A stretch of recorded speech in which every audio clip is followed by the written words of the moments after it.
Usually, before I go shaking my tits for the press, I like to go see how the professionals do it.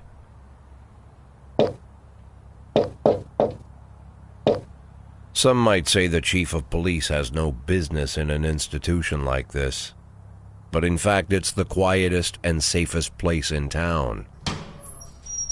You won't run into any reporters, nobody gets into any fights, nobody drinks too much, nobody even raises their voice. The place is owned by an elderly gentleman who knows how to keep things under control. That's why I never invite my friends here. I wanted to make an exception for my 60th birthday, but most of my colleagues are young enough to be my sons, and they'd rather just hire prostitutes. Why stare at some boobs when you can take the whole package for yourself? But there's none of that in our club. Even looking too long is considered indecent. You can get an occasional glimpse, like by accident. The rest of the time you just pretend that you're immersed in conversation, or just come by for a drink. Doesn't mean these gentlemen wouldn't want their bald heads smothered in tits. It's just that nobody says it out loud. My younger colleagues might call it hypocrisy, but I call it the good old-fashioned manners. Good manners and leave the rest unsaid. She agrees to unbutton her blouse, and we agree not to pay too much attention. The girls are on a quiet prowl, too. They're looking for a way out of their cramped rooms. Maybe make friends with some wealthy patron with a pacemaker and dentures. Everybody wants something. But we have to control ourselves, or we'll all turn into libertines and prostitutes. Hell, if there weren't any rules, I'd be belching and farting, jumping up on the table, arms held high, yelling, "Shake it, baby!"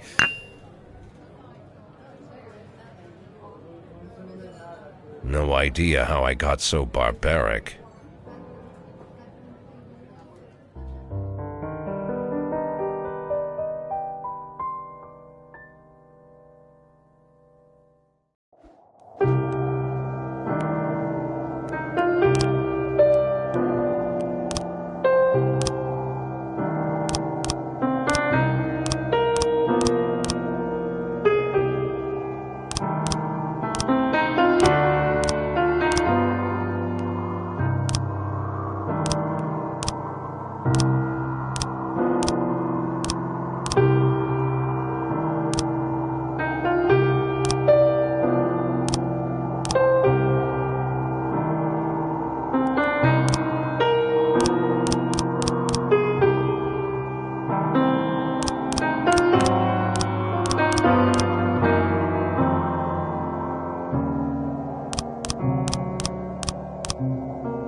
When I was a kid, my father sometimes told me at bedtime that if I closed my eyes and didn't open them for a long time, all the demons would blow away.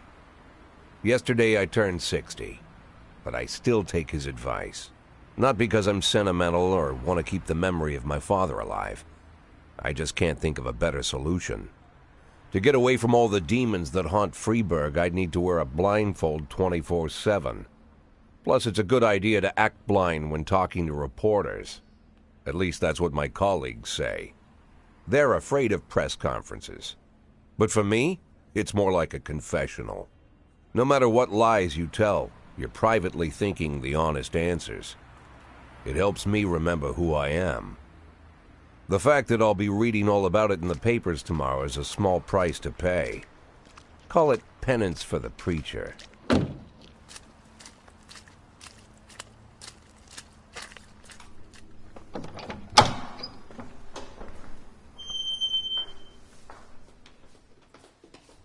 This is the first time I'm afraid of those answers my mind has given me.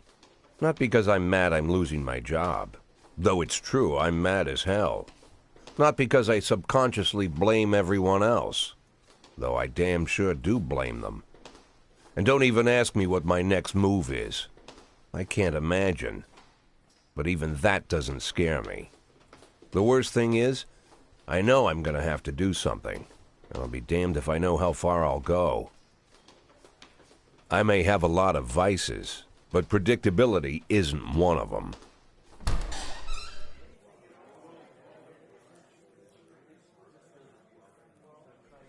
I learned a long time ago how to drive away the swarming demons. But what do you do when they're trying to rip your soul from your skin? Shutting my eyes tight as I can. The best solution remains the same. Play blind. I just hope the reporters think I was blinded by the camera flash.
How's the back today, Mr. Boyd? Same as usual. How did the press conference go? You can read about it in the newspapers tomorrow. Don't let anyone in. Even Mr. Kendrick? Especially Mr. Kendrick.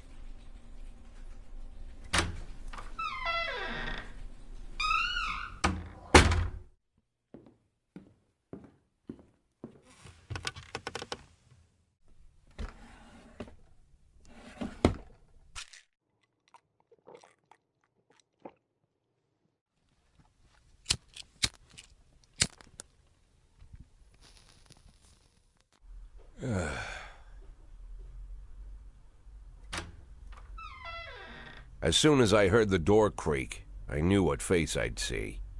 When I tell Emma not to let anyone in, there's only one man it could be. Rude, arrogant, no warning. That's Mayor Rogers in a nutshell. White summer shoes, white socks, white shorts, white polo shirt, and the white smile of a hungry shark. Mayor Rogers enters every room like he owns the place. Even the floorboards under his feet sound like they're creaking an apology. He never shied away from the odd corruption scheme. It's like the devil walks behind him. In the movies, the villains controlling the city play golf with the judges. Rogers plays tennis with them instead. That's about the only difference. Jack, I was hoping to catch you after the press conference. You ran away so quick. There's no smoking at City Hall. No reason for me to hang around. Well, this morning I signed a ban on smoking in all public buildings. Soon you won't be able to smoke here either. Soon enough I won't be here at all. That's what I wanted to talk to you about. The people of this city like you, Jack. The police chief of all people. Don't betray that, Jack. Don't get wrapped up in any schemes. Sit nice and quiet for the next 180 days, and you'll be remembered as a hero. That's the only thing that you still have left. Be the hero. Then how am I supposed to scrape together a retirement fund? You had a million chances to secure a luxury pension, one that even I would have envied, although I've never set aside any money for myself. I'm not planning to retire anytime soon.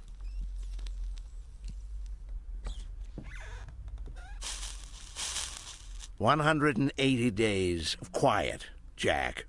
That's all I need. I don't have any problems with you, and you won't have any problems with me. I have a new assistant, Troy Starr. If you have something to tell me, call him. But try not to bother him. He's a busy man." I'll do my best. "And quit smoking up the office. One of my friends will be using it soon."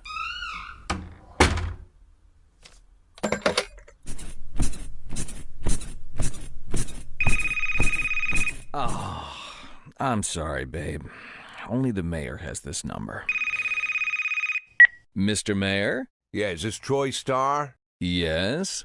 Go fuck yourself, Troy Starr.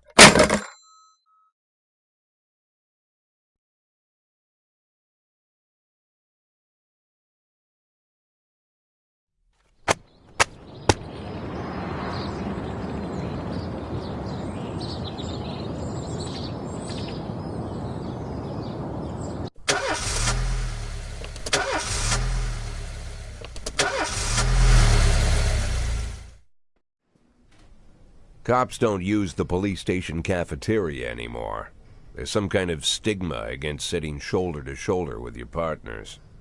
Everybody just takes snacks from the machines or grabs a meal and hammers it down in the corner like a vulture on a corpse. The main thing? Don't look into anyone's eyes. Could be construed as an invitation to sit together. The only people eating here are ghosts.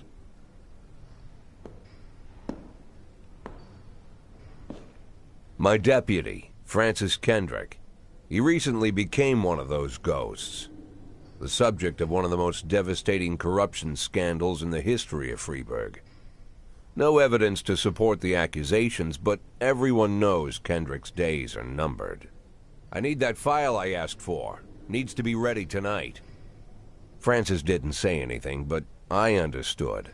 Ghosts aren't supposed to talk. Besides, I got a feeling he was already finished.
Used to be, when I asked Kendrick to stay late at the office, he liked to grumble and crack wise. Nowadays, he doesn't have the strength for it. Slumped shoulders, blank stare, wrinkled skin. The past few weeks, I don't hardly recognize my old friend. In his younger years, he reminded me of a gallant royal officer in an old Kipling story. Kendrick isn't just crumbling under the weight of the public pressure, but from the shame of it all. Internal Affairs raided the library he inherited from his grandfather, hoping they'd find buckets of cash stashed in the pages. Heard about the look on his face, the fearless policeman standing helpless in horror. I've known Francis for 30 years. The past 20 years he's played loose with the law. And I know that at a certain point every stolen dollar brings more misery than anything else. Probably sounds crazy, but I sympathize with the guy. What can I do? Your friends are your friends, and these are the waters we swim in. Called all of the people on that list today. Now they know you're in business, so you could get a call from any of them. You don't need to worry about any of them. I've cleared them all. And what kind of business are we talking here? It's nothing too serious, just like you asked. Should be just a few small favors.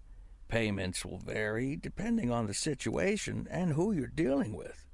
How much are you looking to earn? $500,000. $500,000? Why not a whole million? Because everybody wants to take $1 million. Figured I'd try something different. $500,000 in 180 days? Well, you could earn it all above board if you netted all the big fish and hit all your bonuses. Never knew you for a fisherman. Well, you never got into my business, and I'm not trying to get into yours. But be careful about bringing in any other cops. Sooner or later, they'll put the finger on you. And one more thing, Jack. I remember what you said, but I should probably add one more name to that list. Christopher Sand. Sand. Christopher G. Sand.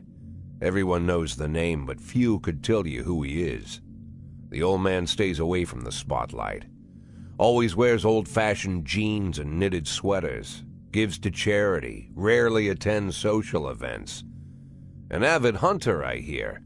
Even dabbles in poetry. You'd never guess he's the head of the oldest and most powerful gang in the city. Goes back as far as his great-grandfather. And Sand is strict about following the old rules. He rarely involves himself in commonplace murders and robberies. Hardly needs to intimidate anyone to get his point across. The people who work for him each have their sphere. They provide protection where needed, even work with the authorities when they want to make a deal. Meanwhile, Sand pulls the strings without getting his hands dirty. People sometimes mistake his quiet approach. A couple years ago, an arms dealer decided to expand its business without asking permission, and his whole family paid the price. In 4 weeks, Sand killed 31 people. Old men, women, even a few teenagers. And Sand's people made sure every paper reported it. Frank, I don't want to hear you say that name again. Jack, please, listen to me. I'm in with these guys. We agreed, Frank. That's not the kind of business I'm into. I don't go there. Never have, never will.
Sweet ginger green. Red is for danger, so untold. I know just what they mean. Gotta be bold to hold sweet ginger green. She's sweeter than Sue and Georgia Brown. Beats Lulu too when she's back in town. Now she can shimmy like Sister Kate. She's a dancing queen, fit for a king. Swing sweet ginger green.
Shimmy like Sister Kate.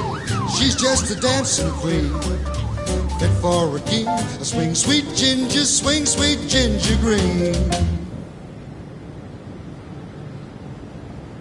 211 complete.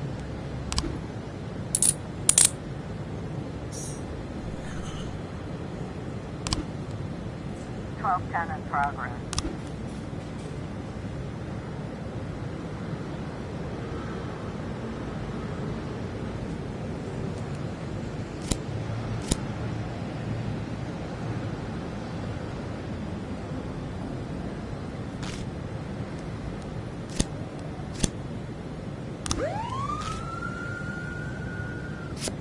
Complete.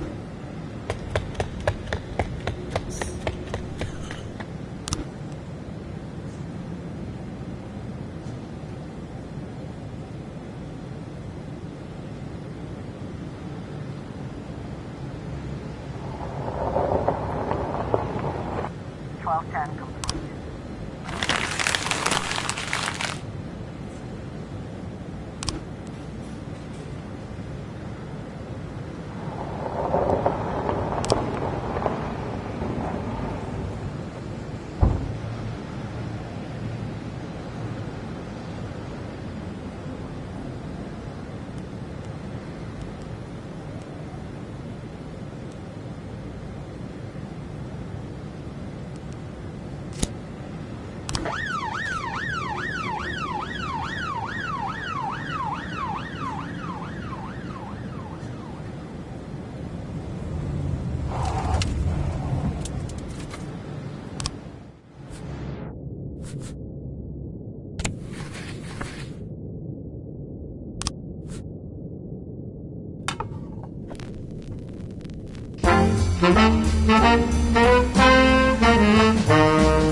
Whenever I'm alone at home and there's a knock at the door, I always hope it'll be my wife, Laura. She's always forgetting her keys. Hello, my name is Steve, and you're Jack Boyd, is that right? To get to my front door, the Bible boys walked about a mile from the local bus stop, jumping over mud puddles and skirting a couple of landfills. Laura doesn't go in for religion either. But according to her, these brave lunatics with their fake smiles deserve at least a minute of attention. She patiently listens to them, asks them questions, regales them with pastries, and never once dropping a hint of condescension. When I watch her do it, I've got to admit it gets me. I'd have hugged those boys, sat with them on the porch, and lit up a cigar. But a month after Laura left, all I could do was quietly ask them not to bother me. Today I'm a little rougher still. Shut the door on his nose this time. Another couple weeks at this rate and I'll be greeting anyone who comes close with my service pistol pointed towards the sky, ready to fire my warning shots. In my life, even the basic stuff never goes like it's supposed to. Normally, when a wife is going to leave home, she'll make a scene or at least sit everyone down for a serious conversation. But Laura just disappeared. The children in the stories always stand on the side of the mother, but all three of our sons supported me. The in-laws always blame the husband for making their daughter unhappy. But now Sally, Laura's mother, well, we sort of have a pact. The fellow Laura ran off with is young enough to be her son. I hear he's 30 years old. Of all the possible information a man can know about his wife's lover, I get hit with that. Fortunately, Laura's mother doesn't like the way it sounds either. Sally figures this guy just thought he'd have some fun with a mature woman, but he'll be back chasing college girls before the year is out. So we have an agreement. Sally's going to track down Laura and try to reason with her, and we'll arrange a meeting. Meanwhile, I'm supposed to not do anything stupid, which of course means anything at all. It's a crazy situation. I'm the police chief, and the person I'm trusting to find my wife is an old woman armed with a phone book. But I can't afford to lose Sally as an ally. So for the moment, I had to swallow my pride.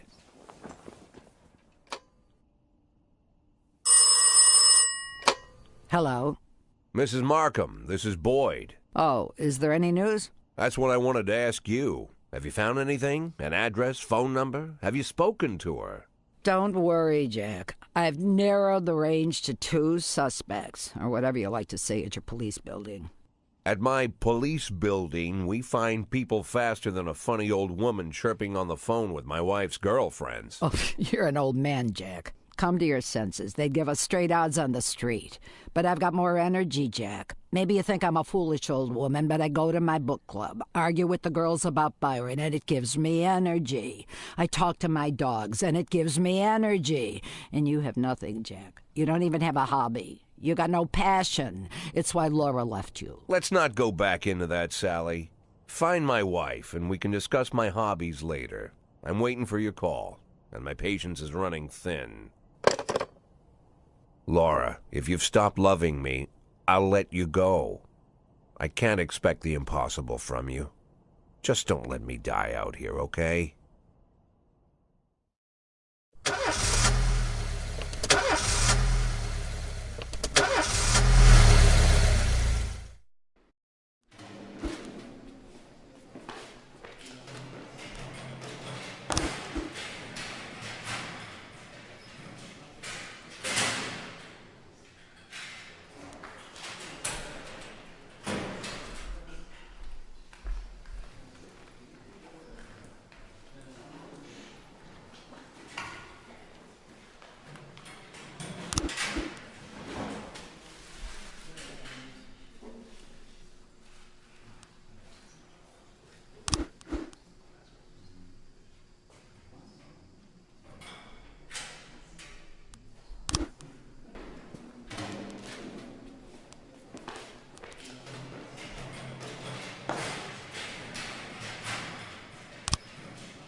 11A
in progress.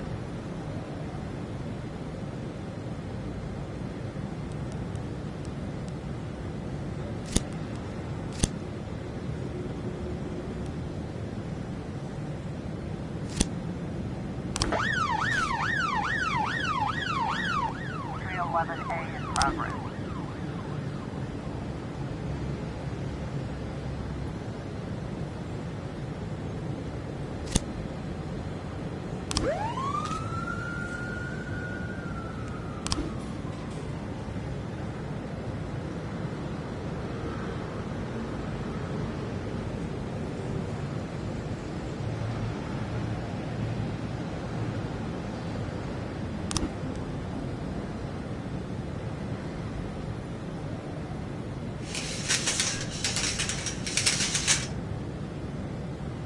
Officer on scene, looks like we have a situation here.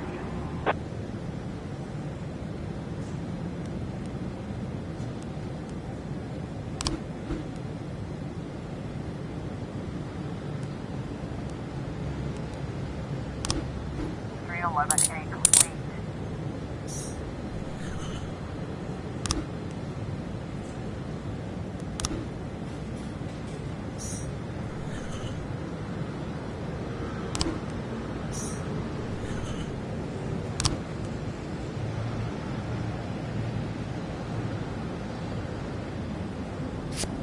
A complete.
Why would a man need a barn? To store all the stuff you can't bring home. About 30 years ago, back when I was young and interested in farming, I carried all kinds of junk home. After a day in the field, I'd come home with buckets, shovels, dirty boots and clothes, and instantly transform the living room. But even back then, there's something I always kept in the barn.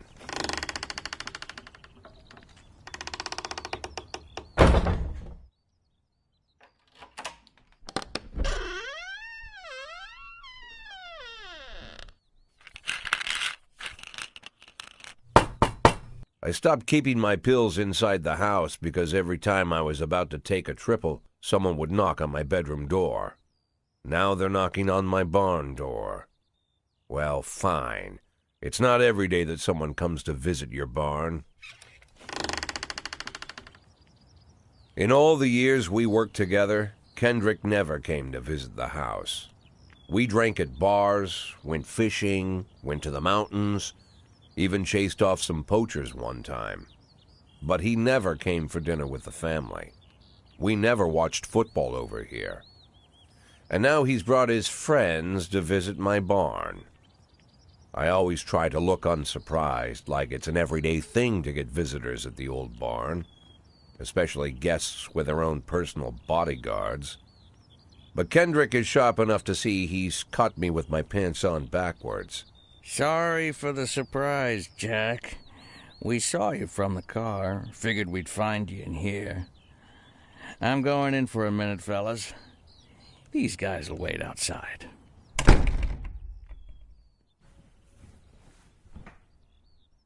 How long you been dating the lover boys? They're Sans people, Jack. Yeah. So now you're appearing in public with members of the Mafia? Jack, I'm leaving tonight. More like fleeing. Jenny and I are taking the girls and making a run for it. Probably won't be seeing each other again. I've got new documents, a new name, a new life, everything new. The papers say you're still working your last week for the department. I've got to get out today. I won't be getting another chance. Don't know if you noticed, but the whole city is against me.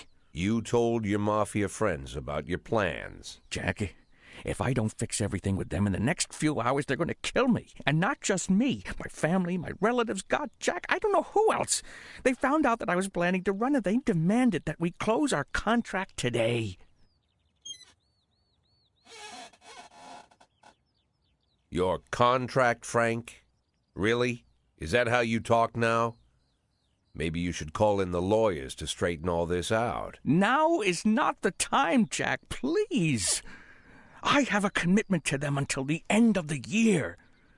They need an inside line at police headquarters. I can't just give them back the money. That's not how the Mafia works. If I can't find someone I can trust tonight, I'm dead. You know me, Jack. I wouldn't ask you if I wasn't afraid they'd cut my daughters to pieces before sunrise. He's the damn fool who puts his daughters in the crosshairs in the first place. Anyone in my place would have dressed him down good. But I didn't want to pile it on.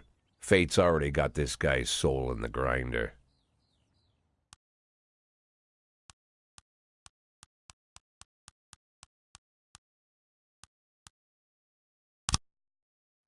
Give him my phone number and tell him it's done. Don't call me. Don't come to work today. I don't want to see or hear from you again. Time for you to go. Jack, Get the fuck out of my nice cozy barn, Frank.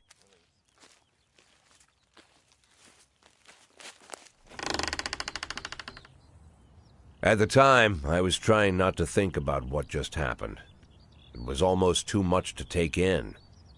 I'm probably the most popular police chief in the history of the city, and I have to admit, I've thought about that more than once, sometimes with a little pride even. In one of the features they wrote about me in the papers, they said it pretty plain. He catches the criminals. Believe me, high praise like that is unheard of in Freeburg, especially for a cop. And here I am, the person who catches criminals, and I've agreed to help the mafia, or I'll come home to a bag stuffed with my kids' body parts. Right before the last hammer falls. Hey, remember that cop who caught criminals? It turns out he was a mafia bitch. And all for the sake of a greedy, corrupt cop who should have fled the country years ago. That sound right to you?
Don't you leave me here.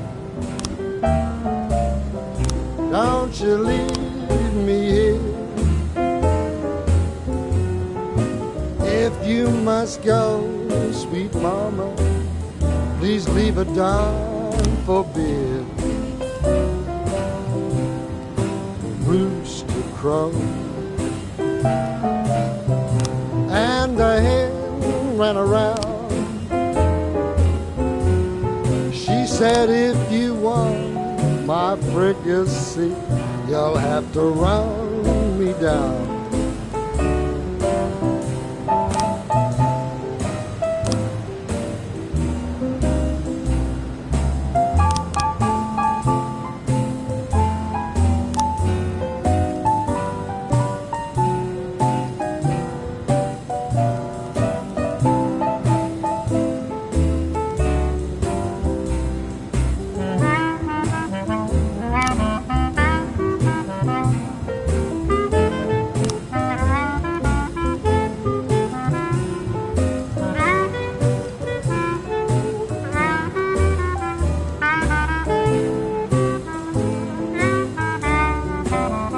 I'm Alabama bound,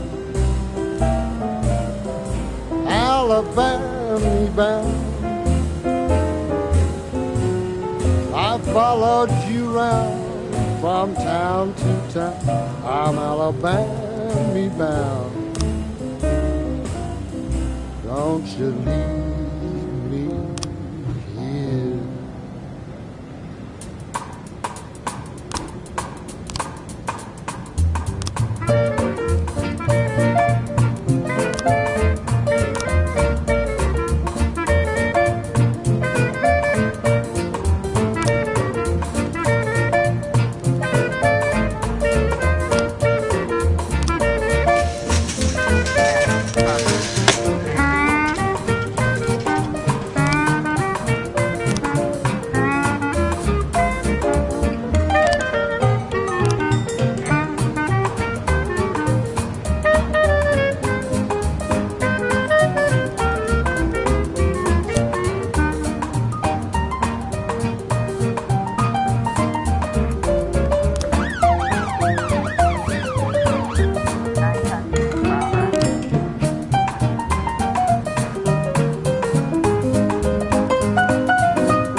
Canine testing complete.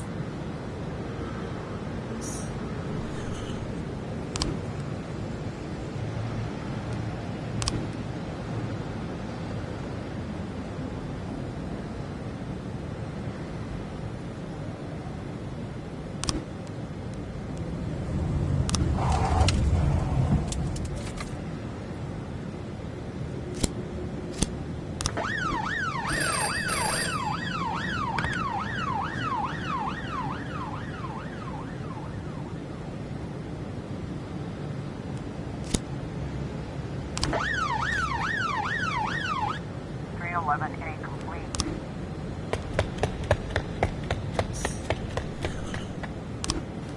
212 in progress.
Complete.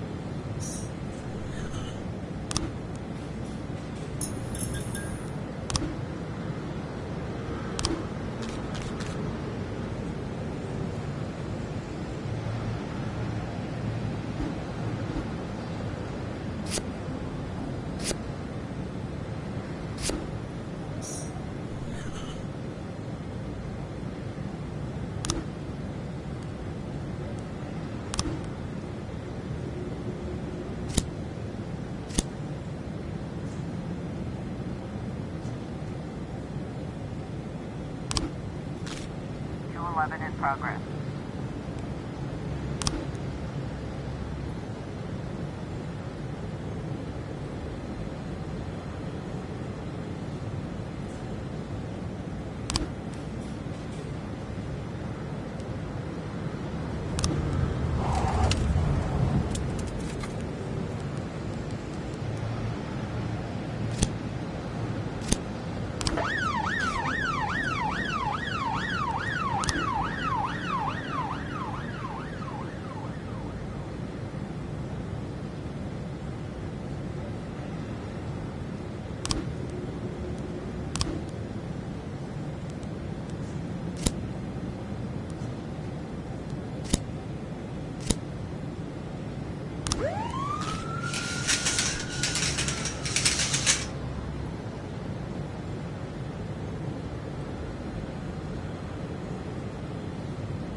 One.